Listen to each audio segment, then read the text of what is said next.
Ladies and gentlemen, good day and welcome to ABB India Limited Q3 CY 2023 July to September quarter earnings conference call. As a reminder, all participant lines will be in the listen-only mode and there will be an opportunity for you to ask questions. Should you need assistance during this conference call, please signal an operator by pressing star then 0 on your touchtone phone. Please note that this conference is being recorded and any unauthorized recording of this call is strictly prohibited. The recording will be made available on the company's and SEBI's website subsequently. I now hand the conference over to Mr. T.K. Sridhar, Chief Financial Officer of ABB India Limited. Thank you and over to you, sir. Thank you very much. Very good afternoon to all of you, ladies and gentlemen. Thank you for attending this particular call. It's in a very short time. I mean, the reason for that is, I know we're all entering into a Diwali vacation. So we said that Friday could be a good day for all of you to start enjoying the vacations. That's why we said, even it's in short time, we complete it today.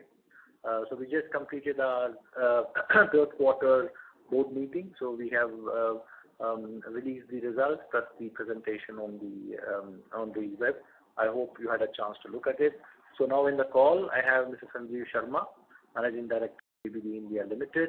I have Mr. Sanjeev Arora, who represents Motion, and Kiran Dutt, who leads Electrification, Balaji, who represents Process Automation, and Subrata Karmarkar is not available. He's on a customer visit, therefore we have these people on the line. So without wasting any time, over to you, Sanjeev. Thank you very much, Sridhar, and good afternoon to all of you. Thanks for joining in. Give you a very quick overview about how we saw the performance for the last quarter, and we will take the questions later on after the financials are presented by Sridhar. So ABB as a company, as you know, in India, like our global structure, we have 4 verticals. And within these 4 verticals, we have 18 divisions organized, which are active in the country. We operate with 5 manufacturing locations. All of them are IGBC Green certified, either platinum or gold. And we also have significant ESG programs running. And you know, over the last 2 years, we have made significant milestones there. And we operate 28 sales offices with 750 plus partners and growing. And our penetration in Tier 1, Tier 2 cities is direct as well as largely through our partners who are taking us to the much larger customer base. You are familiar with this slide. This is something how we look at the market and the different maturity of these segments. So what we have on the top of the S-curve, the sustained segment, wherein you have this classic market segment we are present for a very long period of time. And this is where bulk of our volumes come. But at the same time, in the current markets, not all of these market segments are growing at a very high rate, but they are, say, between 8 to 10%. The enhanced is the one. These are the market segments we discovered a few years back. And this is where we made significant efforts in the last few years to gain traction. And these are the typical segments grow between 10 to 15% for us, and growth rate is the segment itself grows at that rate, and also our the business also reflects into 18 divisions who are relevant for these segments. And the focus segments are the new segments which we may have started recently or in the last couple of years, and we have made a significant traction. So the rate of growth of our business in this segment is very high. But these are the segments in formation. So combination of focus, enhanced, sustain makes our growth story and also our ability to operate 18 market segments in 18 businesses in 23 market segments. And that gives us the underlying resilience to our business model when we present results to you. And cyclicity of one segment or the other gets compensated by the segments which are on the up curve and vice versa. So that's how we see how the business has been coming to us and how it's sustaining for us. Next slide. theme of this quarter, every quarter we take a theme and we take a deeper dive, and we have taken railways and metro, a deep dive from our perspective and also what's happening in the country. As you know, we operate fourth largest railway system in the world, in India, and investments in railways is expected to grow at CAGR 15% for the next 2 years and more. Railway infrastructure itself is attracting $715 billion by 2030, and largely it is based on the electrification of the railway network, adding the freight corridors and also bringing in new trains which requires higher speed. So everything is into the upgrade mode when it comes to the rail infrastructure, both on the freight movement as well as passenger movement, with more modern, more comfortable, and much more high-tech technologies that going into that system.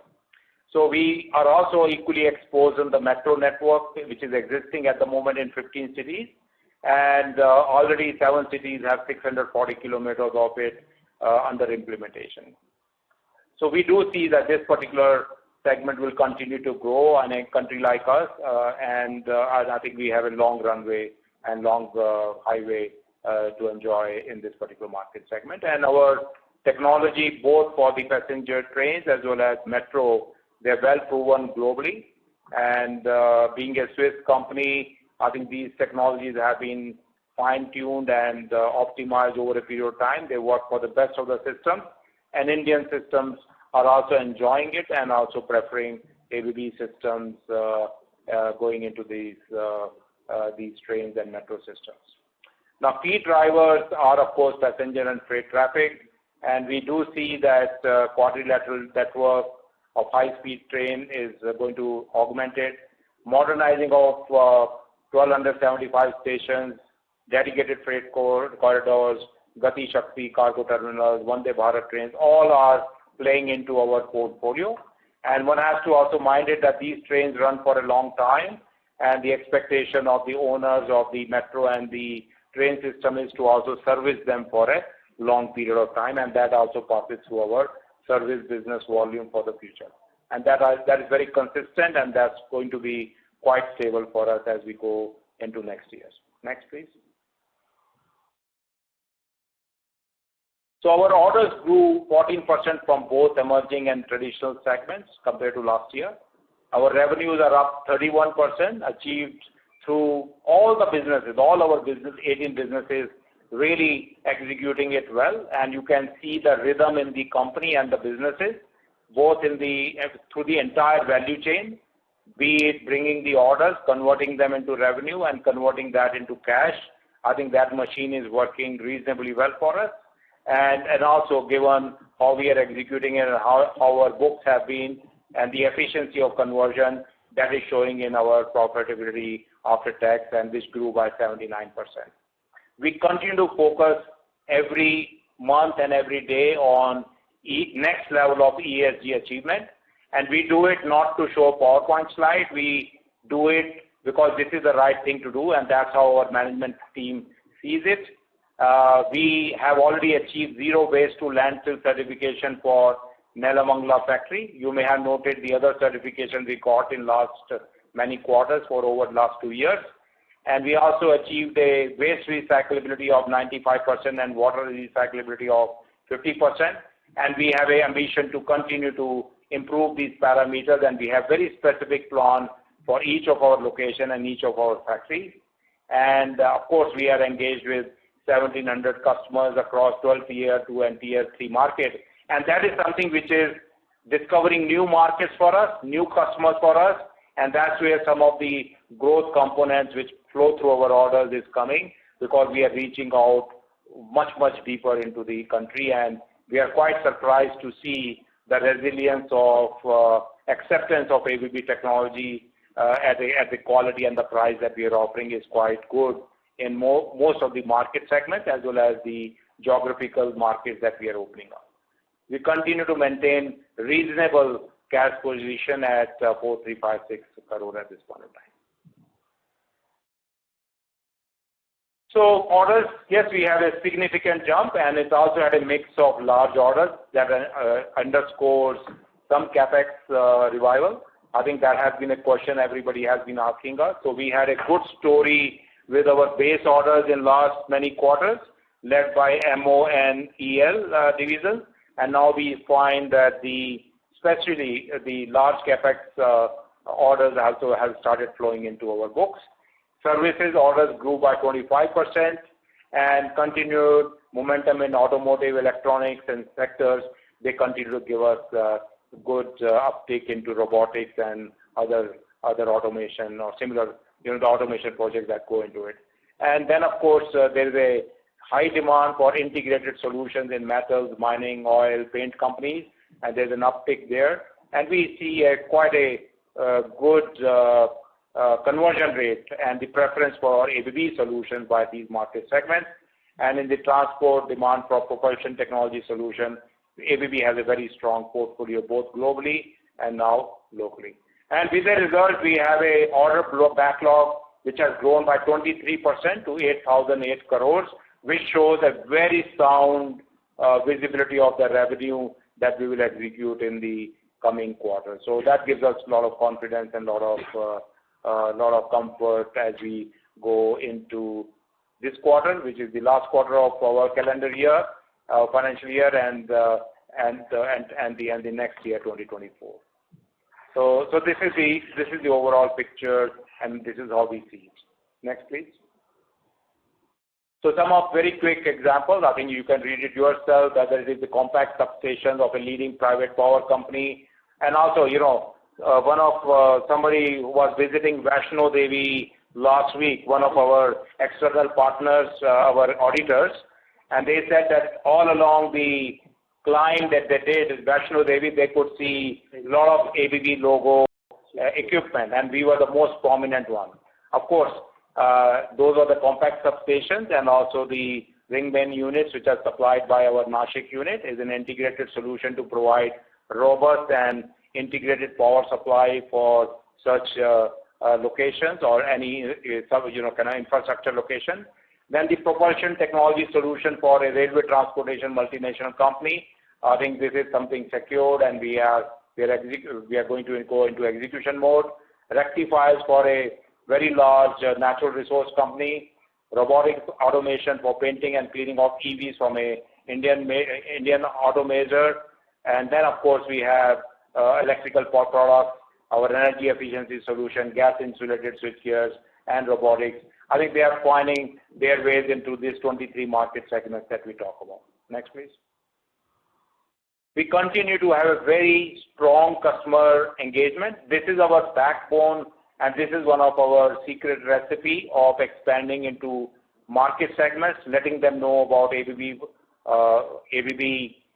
portfolio, also establishing our point of contact, which really serves them, and also the geographical penetration into very, very deep markets, which we were never present.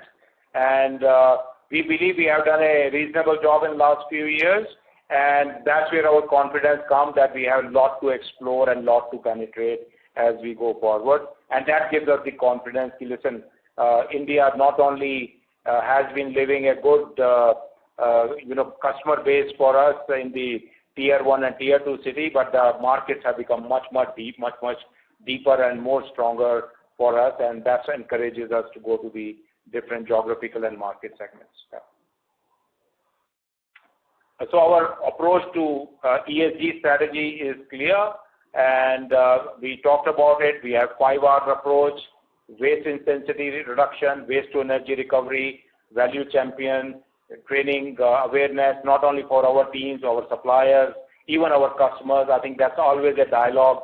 Whenever our leaders visit the customers, this is the prime starting dialogue, what they are doing and what we are doing in this particular area. And I can say that our connectivity with our customers is very high on this common value system, especially with the large and the medium-sized customers. So some of the examples, like say in the middle picture, you see we have totally, banned the use of the single-use plastic to a glass bottles. We have done. We have also reduced usage of packaging labels which is changed. Use of reusable Kanban bins in the production area. We recycle the waste through approved recyclers, and you can see in the last chart how this kind of a focus was, how it reduces the waste intensity, and what we are sending to landfill drops very heavily, and that's the reason first of our plant, Nelamangala, got zero waste to landfill suspension plan under a program, and they have been certified for that. Yeah. Same thing we do the care part of our value system. We have good CSR programs, and here we are very happy that as our profitability is expanding, it's very fulfilling because our commitment to contribute on the CSR also expands the same way. So as a management team, we feel very happy when our profits have doubled up in last few years. So that way our kitty to also do the CSR program also has doubled up, and they go in different areas. They go into health, they go into the government schools, they go into education. We take them into children who have the heart diseases. We help them out with the treatment so that the children can grow healthy. Schools are adopted by us so that the proper education and the food as well as nutrition is given to the children. And our programs are addressing 11 out of 17 United Nations SDGs directly, and 6 are addressed indirectly by us. Next, please. So with this, I will hand it over to Siriza to take you through financials of last quarter. So thank you, Sanjeev. I think, we go to the financials. Next slide. So total orders received. So we are at 3,000 crores for the quarter, and as you had seen the trend chart, we have been maintaining 3,000 crores for the last 3 quarters sequentially, right? And I hope with the markets which are there and the opportunities which are there, I think the trend should continue as per what we see, right? So, and 14% growth. This also has some large orders which has been received from the railway sector, and that actually is improved that way. So I think while I say this, are we finding a slack in the base orders? I would say number of opportunities are still there. Right? It's only basically the conversion which has to happen, which will happen definitely going forward as well. And order backlog, 8,000 crores on the order. So I think, as you know, because PA has also process automation has also increased order intake. So this has got a good mix of projects, products, and services as well. So, and as Sanjeev was mentioning, this provides us a good visibility of revenues for the next few quarters to come. When basis the execution schedules, what will happen. So none of these order backlogs are either slow moving or non-moving. They are all executable. So the reviews show that there is no risk per se on this particular order backlog what we are carrying. So revenues, I think good part of revenues we are going 31%. So this is an good information what I thought I should share with you. This revenue comprises of different models. So how is MO and the product business as such is performing, how is projects performing, and if I look at it for the quarter, MO and EL, which are product dominated, forms part of almost 70 to 73% of our revenues, right, which was 81% in the last quarter, right? So does it mean something else? The answer to that is no, because they are doing more revenues on the absolute values. But the good part is PA project revenues have started to gain more traction. So which they were 16% last quarter, and they are now 25% for the quarter. So I think this is nothing that the basket is shifted between the process automation and the other divisions as such, and robotics has increased to 4%. So overall, it's a healthy trend as what we see, even though percentage could vary between the divisions. So products continue to dominate the product offerings today at this point of time. So and then another interesting piece which we would like to rather emphasize, and we have been emphasizing on to grow, is how do we focus on services. So services for the quarter in terms of revenue are 16% compared to 12-13% what it used to be. So that's a very encouraging trend with the all the service teams which are there on the ground, and the OPEX spend which is already happening. So this is pushed the revenues of some services to the 16%, and that's also probably a factor which will drive the profitability as well, whatever we know. So projects still are at 11%, the balance 73% is products. So we have a good mix or a healthy mix is what I would say. So another good part is to see as to how the channels have played out in this particular quarter. We see the end users, which are the ultimate customers, their businesses have increased. I think we are 40% earlier, 33% earlier. This quarter is 40%. So that's a good direct comment, and this is able to. We are connecting it to the same topic of the results of the Customer Connect program. What we have been doing consistently is also helping us to garner this particular end user customer segment. And partners definitely continue to remain at 40% of the thing. So now coming to the geographical dimension, how did we do on exports and the domestic market? So all of us know the domestic is actually outgrowing the speed of the growth in the export market. So therefore our domestic market remained at 90% for the quarter and 10% for the exports, compared to exports which was 12% the previous year same time. So overall, I think we have a good mix of revenues from by the various businesses. We have in terms of offerings, it's a good challenge. It's a good mix of balancing mix of projects also playing in now, and also in terms of channels and geographies. So as we close this particular quarter, this trend seems to be in the right direction. The next slide. And we have a cash of 4,300 crores. So it is what all we have earned as profit has been accrued to cash. So we did of course use it for a dividend which we declared in the Q2. So then that has been paid to the extent of 233 crores. So now coming to a more granular picture of how does the P&L of the company looks like. So we all know that 2,679 crores revenue. So this is equally distributed between the different segments as what I told. So now other income is 77 crores, and majority of it is based for the interest income what we carry on the deposits what we carry. So that's around about 65 crores which we earn every quarter, and the balance is of the other items. Material cost is hanging with 63%. Is a good percentage. I think we have consistently been around this percentage. So if someone is asking, so what's the recipe? It's very simple. It's actually a good mix. What we have on the revenues, revenue mix, which is contributing to a better percentage. As I said, service has improved, and that's one of the reasons. Another thing is the orders which are getting executed today are those orders which were booked at a better margins when the material prices were higher. But going forward, we could see that basically there will be an equilibrium which will start to fall in place. So that being the case, that the backlog margins are also strong and consistent. So that's about it. And when it comes to personal expenses, 178 versus 156 or 168. So 156 to 178 is more because of people increase. We are growing, so we are recruiting people. So the number of people have increased definitely from what we were. And also the impact of retention of people by giving them increments is also definitely an important ingredient to keep, as well as an actual valuation impact. So this is basically the reason. The normal stuff as far as expenses concerned. Other expenses which is 404 crores versus 340 to 370, and I think it's more driven by the revenues. No one-off items which are there.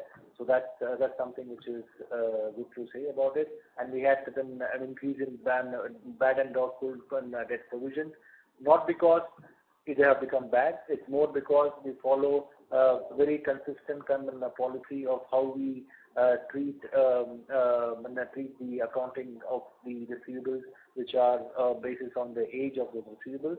So, but we are confident that there is no risk on the balance sheet at this point of time. So exchange commodity variation, 3 crores positive to 29 crores and 30 crores. This, of course, anyone can say is out of our control because it's more led by the derivative accounting and the mark-to-market impact with the prices which are softening out on the metal side. So we have more lesser impact, I would say. Otherwise, the depreciation, the interest remain quite nominal in line with the other quarters what we have seen. Yeah, you can go to next slide. So now let's deep dive a bit on the by business segment. Electrification. So we had a very good run in the first quarter. So we have Kiran. So Kiran will also give some light as to what it is. The good part is we are not we are still maintaining the 1,000 crore trend every quarter. So and fourth quarter is always happens to be a strong quarter. So we'll wait to see what happens out there. So revenues following the trajectory of the order intake. So we are at 1,042 revenues. So 1,000 crores on orders, 1,000 crores on revenue. So this has become an run rate, I would say, going forward for EL. Backlog 2,086, strong order backlog, executable no issues, and PBIT a strong 19% PBIT as well. And that's more because of good mix, price realization, as well as capacity utilization impact is what it is. So I think we often say that volumes play a magic, and so this is what we could see both in the product division as well as the electrification and more. The next slide. Motion, yeah, orders. I mean, it's a bumper quarter for Motion this quarter in terms of orders, in terms of a large order what they received from the railway segment. So that's actually propelled up the orders, but the base orders remain consistent with the run rates what it used to be. And revenues growing consistently at 11%, but when the large orders start to execute themselves, I think we could see a better revenue traction also happening. Order backlog 32%, strong one, and PBIT again at 19%. So the thing to watch, 75%. I mean, the revenues contributed two divisions which are 75%, and both of them have healthy order backlog and healthy margins at this point of time. Yeah. Process automation. I think this is a turnaround sort of a story what we have. Process automation has also gained traction in orders. So we missed a couple of orders in this particular quarter, not because of loss of orders. It's more about delay in decisions. So that should play out in the coming period. So that's something which we say that should be available in subsequent quarters as well. Revenues, because we had a backlog, so revenue was given by the backlog. The backlog what we have of 2,800, which is 10% higher, should technically could have been higher because if we had got the orders which we missed. But still, I think we just wait for a couple of more quarters over there. And PBIT definitely, I think, has increased to 14.5, and this is majorly because process automation depends quite a lot on service. So a huge stream of the revenue service. So the service picks up naturally, the margins also pick up accordingly. So this is a good story to take forward. Robotics. So robotics, of course, we had some orders which we had some good orders in this quarter as well. So we were lesser in the last quarter, and that was more because there was some slippage of decision which happened to this quarter. So we are there, and revenues and profitability are fine. So that we don't have much of an issue here, and this is smaller segments and something. Yeah, I think this we have discussed. So overall, I think we have good channels to market, good offerings in terms of to the customer, and also in terms of geography, we are pretty much well spread. So what we are more gung-ho about it is the domestic market is outgrowing the export market growth. So being well entrenched in India and serving to the domestic market gives us better visibility and options to adjust to our volumes and wages. So in a way, we are insulated from the global vagaries if it all is there. Thank you very much. So we could open up for the questions. Thank you very much. We will now begin the question and answer session. Anyone who wishes to ask a question may press star and one on their touchtone telephone. If you wish to remove yourself from the question queue, you may press star and two. Participants are requested to use handsets asking a question. Ladies and gentlemen, we will wait for a moment while the question queue assembles. Participants, you may press star and one to ask a question.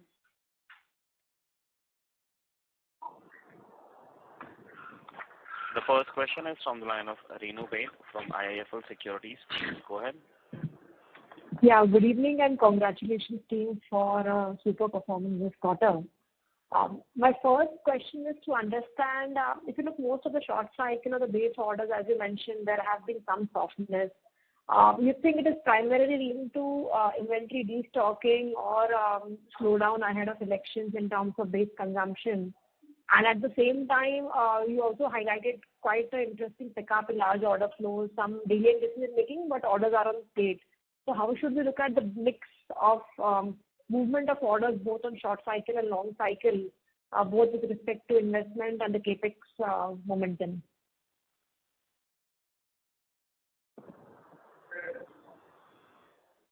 That's the first question. Okay. So Renu, so let me start with that question. Let me put a context, and afterwards we have the leaders who will throw more light on it. Okay. So what we see today, I think in the last 5 to 6 quarters, if we have seen, base orders have predominantly been the driver, right? So that's what we have seen, right? And now, of late, for the last 2-3 quarters, we saw large orders also picking up, and that's also predominantly coming from process automation, and in this quarter from motion, right? So when I say motion large order, it's not a system order per se, it's a large product order for a higher quantity, which is actually qualifying to be called as a large order. But having said that, how is it playing out in the market? So our focus, while we say on large orders, our focus is to make sure that we grow with base orders as our priority. So that's where we see, and that's across all the divisions as what we are at this point of time witnessing. Now coming to the different markets, what we see, of course, when we go back to those markets of enhance, grow and focus. But I think it's a very interesting sort of story, right? And we have been repeatedly saying this, that data centers, electronics and everything have been a new segment which are growing and giving orders to all of the businesses at this point of time. And food and beverages, which used to be very less, today as a part of our revenue, it is almost 7%, right? And automotives have grown as well as building sectors have grown. So I mean, this is basically the big picture view, what we see with respect to different segments, while our core segments, which is steel, cement, oil and gas, they also now have started to pick up on their capex spend, and that's from where what we are coming. So what we are seeing at this point of time is, while the number of opportunities in the market would be increasing, right, there could also be a price stabilization which will happen as it goes forward, right, because the metal prices are stabilizing and also these things. So I think to compensate for that is where we look for new customers, new avenues, so that we could maintain the bottom line as well. Would you like to add something to this? Any color, Kiran, you would like to give from EL and MO, Sanjeev? Yeah, I can give some inputs. Kiran here. I think that you covered most of it. Only a few thoughts is that the base orders continues to grow. It's not that there is a challenge in the base orders at all. There could be some challenges in terms of the project which gets concluded. Maybe some of them have pushed into Q4 as well. That is something what we see. What we also see additional is in specifically for the base orders from Tier 3 and Tier 4 cities. I think a lot of orders are coming in. So that is something which actually gives us a lot of energy to work upon. And as Sanjeev explained, we are getting into the customers in the Tier 3 and Tier 4 cities as well. So that is also giving us a boost in terms of orders for base orders. Thank you. Sure. Yeah. Secondly, if you look at the export numbers in absolute terms, the last couple of quarters have been flattish. While the global markets have turned pretty weak in terms of actual investment in sentiment. So is this attributable to increase in the product mix and more products being added on the export side? And what will be our growth outlook and strategy for exports? Not in percentage of revenue, but in absolute base.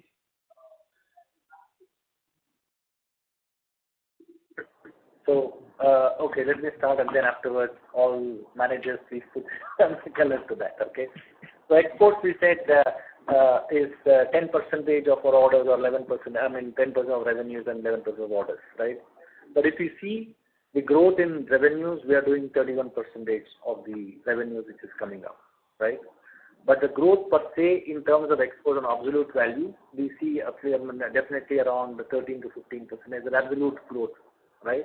But what is basically taking up that percentage down is more of an absolute value of domestic market, which is outweighing the gross market.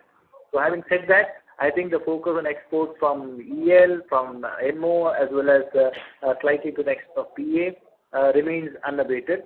Right? The good part is that when there was a situation when we have to go scouting for exports, today I think exports come to us on their own with GIS facility and everything there. And also now that the local markets and the domestic market is so interesting, so we would like to focus our efforts on local markets and be relevant over here.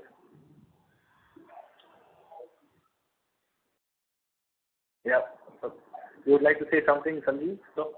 So Sanjeev Arora this side. So I think Sridhar, thank you for that. And see, exports, yes, you're right that we see that the global markets are not that buoyant as we see the local, but then that's also an opportunity, because then we do see that the countries are more relying on having a good quality product with, I would say, a reasonably affordable price. And that gives India and us an advantage to put in our technology at the right price there. So I think that can also work as an opportunity for us going forward. So that's my take. Thank you very much. Thank you. Got it. I'll get back with you. Thank you and all the best, sir. Thank you. Thank you. Next question is from the line of Amit Mahawar from UBS. Please go ahead. Hi, Sanjeev and Sridhar, and congratulations on consistent, new benchmarks on profitability. So my first question is on this quarter we've seen some slippage in energy orders in PA. On an adjusted basis, what would have been the growth, had we seen that? And also you have provisions on receivables. So what is the adjusted profitability? That's the first question. Okay. So let me take this question while if Balaji wants to comment and put in some numbers, it's okay, that's fine. So I think the PA orders, what we mentioned was Process Automation did 529 million of orders, crores of orders in this particular quarter. They used to do roughly 700 crores of orders for the last 2-3 quarters. The gap is something what we missed out, and that's missing out because of delay in execution of orders, delay in decision of orders, and that should, sort of come out. So when large project orders, normally, even when we forecast and we assume, so it always has a bit of an 1920 model, right? So that's how it happened. But I think are the opportunities there in the market? Answer to that is yes. So we don't see that as as a factor to be concerned about. So Balaji, you would like to comment? Balaji, are you there? Yeah, I hope I'm audible. Yes, Balaji, you're audible. Yeah, thanks, Sridhar. Just to add, I don't want to give a number, but then definitely it's more on delay in approvals that certain orders could not be booked, and the teams are on it to get that in place. In comparison, I would say that had we taken in those orders on a comparable basis, we should have been slightly ahead of Q3 2022 on comparable basis, just to give an idea about the ones that slipped in terms of timeline. In terms of visibility, both on the base orders and in terms of large orders, there are quite good opportunities in the short term and near midterm as well. Thank you. So your second question was regarding the profitability, right, Amit? If you could repeat the question again, please. Yes, sure. What is the recurring adjusted margins if you would just for the some provisions you've made in this quarter? Okay. So I think we did not make provisions for the sake of making provisions. It's because we had a reversal last time which is not present, because reversals or recovery from the customers don't occur every time. So I think if you remember, we were dealing with certain electrical balance of plans orders, or the business which was left by PG not picked up, and which was with us. So we had actually provided for those particular receivables basis the model of accounting and conservative model. But as we continuously say, even though we provide, we continue to work on it and make sure that wherever there is a possibility and we have a fair chance, we get back those money. So the last quarter we had an income or a reversal because of this particular efforts what had fructified. And this quarter is a normal quarter without neither reversal anything. It's a normal provision which happens on the based on the receivable aging as per the accounting policy. Fair point. Thanks, Sridhar. Second and last question is more on mobility. Since this quarter you have railway as a focus, let me focus on that. On the propulsion capabilities and capacity of ABB in Indian plants, where are we in terms of the capacity market share? We have Medha, we have Bombardier, we have like 2-3 guys who have global scale, including ABB in India. And you actually mentioned about a significant number in the next 7 years that India is going to spend in railways, and propulsion is one of the largest subsets. So can you just maybe Sridhar or somebody, Sanjeev or somebody else can throw some light on qualitative aspect of where ABB stands on capacity? The step up in demand every year is going to be significant vis-a-vis what we've seen in railways and propulsion and new type of technology. So any color there is useful. Thank you. Thank you, Amit. Sanjeev, would like to go with this? So thank you for the question, and I think we are all excited about this journey. So this is Sanjeev Arora. So I think you're right, and let's understand how we operate. We operate, so the names what you have taken are the OEMs whom we serve. And definitely the expansion, the orders what we are taking have a definite expansion plan in place. And you will soon hear from us in coming quarters that how and when we are actually opening up new facilities, and also enhancing our current facilities to cater to this. So you're right, and the investments are lined up and planned well. I hope I was able to answer you at this point of time. Yeah, Sanjeev, my only point is, assuming the last 2 years of activity, we've seen a very heavy awarding, one of the largest global numbers that India has seen maybe is in India, on propulsion, in terms of large contracts, and supplies will soon start. So how is ABB placed capacity-wise, and is there a risk to, the industry where capacity might not be ready to meet the next 3-year demand to start with? That was my more contention, actually. See, that's what I was trying to explain, that if ABB is taking that order, first of all, the bottom line is we only bid if we are confident that whether we'll be able to meet the customer's delivery. So that's clear. And these are long-term projects. And it is not that it's going to be a very short cycle. It's a long project, and we have definite plans. As far as ABB capacity goes, whatever project we bid, we will make sure that it will be delivered in time. But regarding the general industry and the orders taken by other people, I wouldn't be the right person to comment. But as far as ABB goes, be rest assured that whatever we take, we commit to the customer, we deliver. And we are expanding. That I told in my previous comment. Yeah. Thank you, Sanjeev, and good luck. Thank you. Thank you, Amit. Thank you. A request to all the participants, please restrict to 2 questions per participant, and please join the queue again for a follow-up question. Next question is from the line of Mohit Kumar from ICICI Securities. Please go ahead. Yeah, good evening, sir. Congratulations on a very, very good set of numbers. So my first question is on the mobility margins, which has improved materially in this quarter. Is there any large order which got delivered, and should one expect it to revert to the mean in the next couple of quarters? You're talking of motion, right? Oh, yes, motion.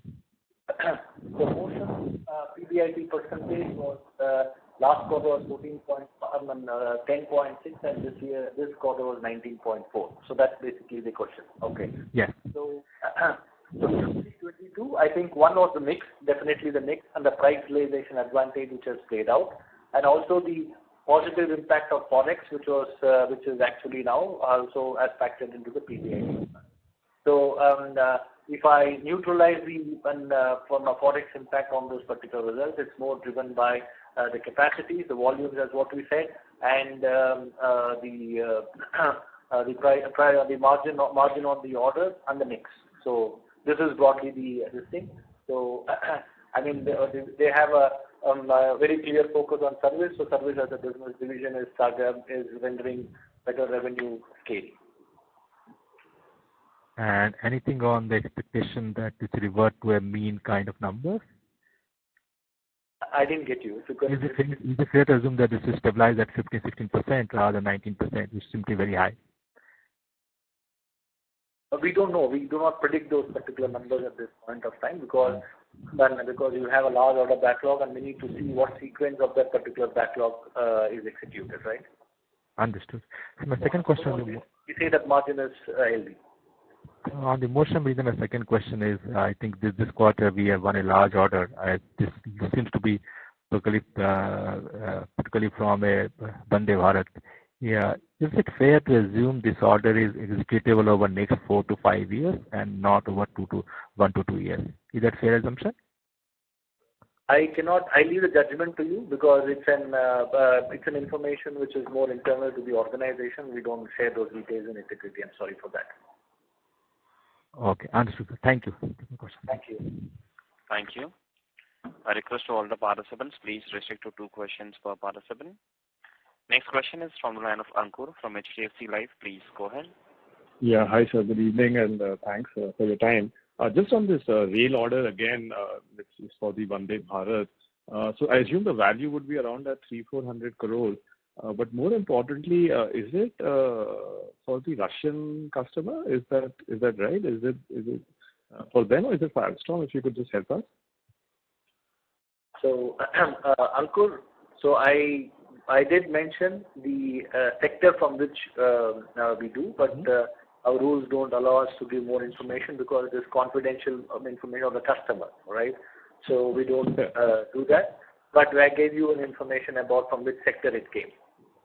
Okay, fair. And just secondly, on the motion division, on the LV motor specifically, some of your peers, including CG, they've been talking about softness there from the channel, there's been destocking, etc. Yeah. Ankur, the line is not clear. It's very garbled. Sorry, I don't know. Is this better? I am on my earphones. No, not really. I don't know. Can the operator check this? Now slightly better because other people are asking questions we are absolutely able to answer clearly. Okay. I'll try my best. So on the motor division, especially on the LV motors, some of your peers, including CG, talking of a slowdown there, some channel destocking, etc., and that may be continuing over the next few quarters. Not sure if you spoke about this, but how are you seeing demand, especially on the LV motor side? So we have Dr. Sanjeev Arora here, so he will be able to give it. Sure. So thanks for the question, and I think good that you raised up. See, let's understand that the pent-up demand is over. And the other part is that lot of orders are also re-export from our OEMs. And if the global scenario is a bit softening up, even though our local demands will remain, but the overall picture will reduce.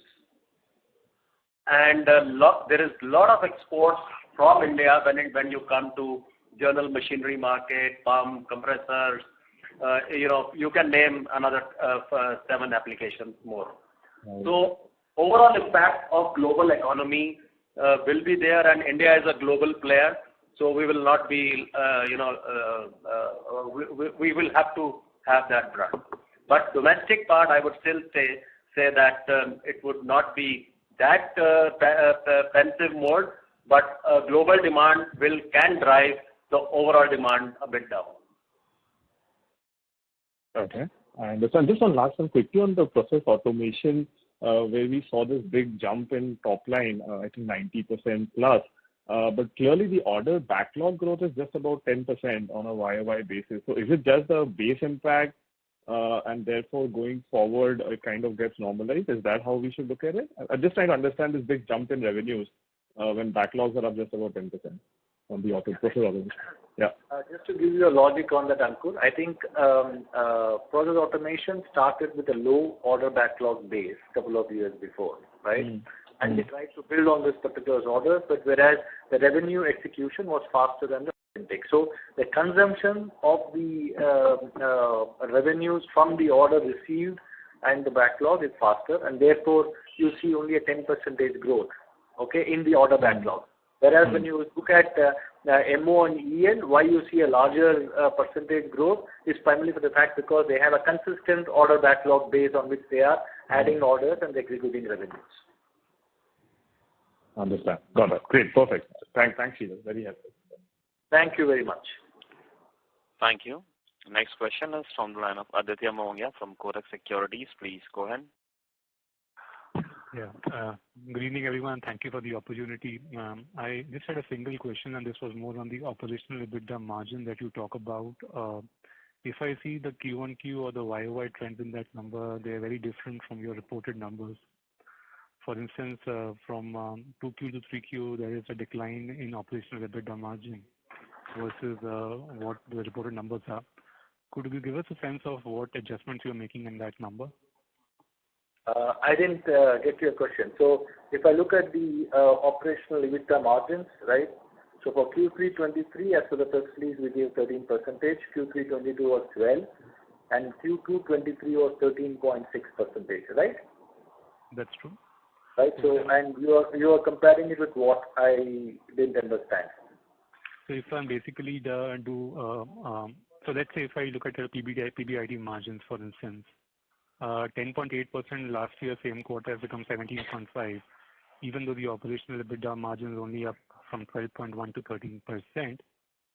And the sense that I wanted to get was what adjustments do you make which makes the difference at an EBITDA level, operational EBITDA level, from a margin perspective, very different from your PBIT movement?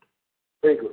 So if you have the press release in front of you, we have defined what is operational EBITDA at the end of the press release, which talks of, you remove out what is before interest, taxes and acquisition, operational EBITDA income from operation excluding, acquisition-related amortization, restructuring-related and implementation costs, changes in amounts recorded for obligations related to divested businesses, the estimates and in mark-to-market. So there's a whole set of definitions what we have to do to normalize to come to operational EBITDA, which reflects the operating margins of the business on a like-to-like basis without having the impact of forex fluctuations, restructuring fluctuations, and only one-time impact what happened.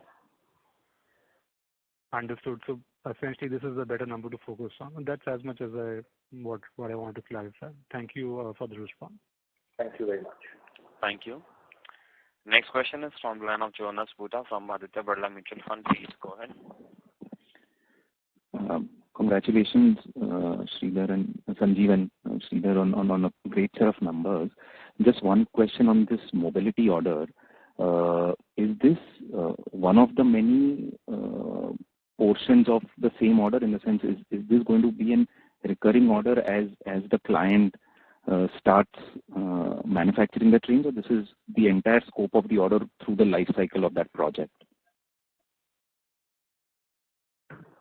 So as far as the current detail goes, it's a complete order for the complete life cycle.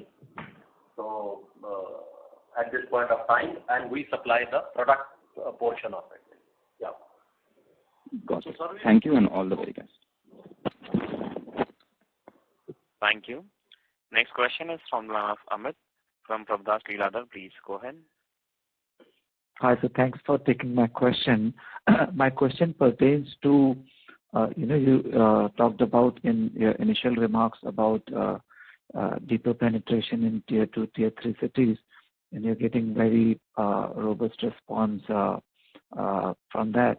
Just wanted to understand tier 2, tier 3 cities, if you could share us what is the contribution in EL and NO from tier 2, tier 3 cities this quarter or 9 months? So, no, we do have a number, to be honest, right? But you know that it's a very sensitive number to share, right? So I hope you would like to have the same margins of supplement for the coming quarters also, right, from ABB. So therefore, we would prefer that it's more internal.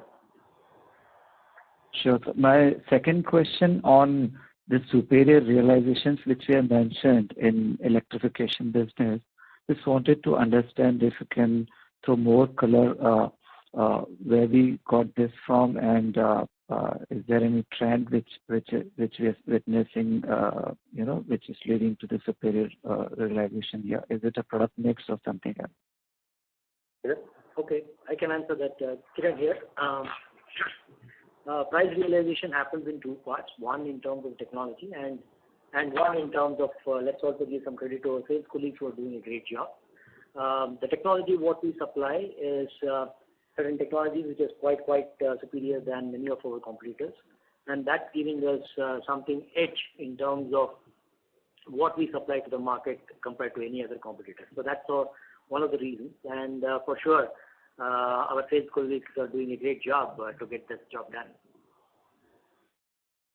Sure. So last, if I can squeeze in on the gross margin, would this level be sustainable? Any color you would like to share on the gross margin going forward in coming quarters? So let me take this question, Kiran. So because it is gross margin and it's a bit of a sensitive topic. So I think the gross margins which we have today is some product of quite a few actions what happened on the ground, right?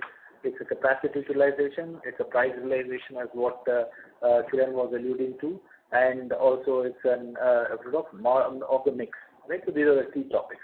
And as I was mentioning earlier, today we have an advantageous situation of execution of those orders which were secured at the time when the prices were high, but we were able to negotiate with the vendors better and create a better NPV for the organization. So, but now going forward, these will all the gaps will start to close, and we will have a more because they are all becoming now stable, right? So that being the case, I think we cannot give you a directional view that where we would like to go to on the margins per se. But I think we want to definitely believe at the company level, we want to be in the PAT percentage of more than 10% as what we said is what we would like to be. Thank you, sir, and all the best. Thank you very much. Thank you. Oh, there's one more. Next question is from the line of Harshit Patel from Equirus Securities. Please go ahead. Thank you very much for the opportunity, sir. Sir, if I look at our margin profile of last few quarters, I think much of the expansion has come from the operating leverage rather than the gross margins. I mean, gross margins have definitely helped, no doubt about that. So is it the case that we are now getting decent level of economies of scale in many product lines, which was not the case earlier, now with the increasing revenues? And therefore, a very good cost absorption is happening, which was not the case, let's say, 2.5 years ago. So would you agree that this factor would have helped margins more vis-a-vis localization that we are doing at the moment? Okay, so far Sanjeev Sharma has not gone on air. So this will be the concluding remark for Sanjeev Sharma. Yeah, I think you're right. It's the mix of factors which contribute to the profitability. So you have to optimize the whole value chain to squeeze the superior profits. If it is based on only one factor, then it is not sustainable. And I think our journey in last 2.5 years has been to look across the value chain. That is, what kind of a gross margin we are booking the orders. Then what kind of execution cycle that we do in terms of no slippages in execution, only positive slippages. Then productivity measures that we take in our factories in terms of ability to execute the orders without distorting the market price with more efficiency at a lower cost, and then introducing a lot of automation in our factories so that we are able to do far more from the same assets. We are able to produce more from the same assets by means of automation inside the plant. Also developing our suppliers for localization and also outsourcing so that we are able to produce more from the same plant. So all these kick into the our profitability equation, and also our ability to deliver services very effectively post delivery during the commissioning, installation, and also after work. That engine is also working for us, and plus attracting some better margin orders from the overseas market. So there are a number of elements. When you put them together, they start playing, and of course capacity utilization is one effect, but then I mentioned you about other effects. And last but not the least, the supply chain, how tightly they manage the increasing volumes, and they take the effect from the suppliers with the increased volumes that we are giving to our suppliers. Sometimes we have a pre-agreement with them. Higher volume means lower cost, and sometimes we have a capacity to negotiate them around it. So if you put that across the value chain and sum them together, that starts showing up in the margin that we are declaring to you and to the market. Understood. So just a small follow-up to that. So I mean, the kind of factors that you have elaborated, so everything seems to be going right for us. So would you agree that whatever can go right is going right for us, and that is why the kind of margins that what we are seeing at the moment? So I can say the same words I used for the board, the presentation today, this morning, that ABB as an organization, all our 18 businesses are in a very good rhythm. We have very good and very high quality leadership on each one of the divisions that we have, and also the management structure on it. They are empowered to run their businesses in the relevant market segments, and also they have excellent support coming from the global teams for expansion of the portfolio, localization. You are absolutely right. So we are in a good rhythm at this point of time, and we are also operating in very supportive markets. So if you combine all those things, these effects are quite normal in my experience. Understood. Thank you very much for answering my questions, and all the very best. Thank you. Thank you very much. As there are no further questions, I will now hand the conference over to Mr. T.K. Sridhar, Chief Financial Officer, for closing comments. Thank you. Thank you very much. Probably this is the first time since I started this particular journey where we've answered all questions, right, and completed on time, right. So, and thank you for a very patient listening and interesting questions. And wish you all a very, very happy Diwali to you and your families, and stay safe and stay healthy. Thank you very much. Looking forward to talk to you in the next quarter. Happy Diwali, everyone. Happy Diwali, and thanks to all the management team which was here, which have put in a lot of effort to come here. Thank you. Thank you very much. On behalf of ABB India Limited, that concludes this conference. Thank you for joining us. You may now disconnect your lines. Thank you.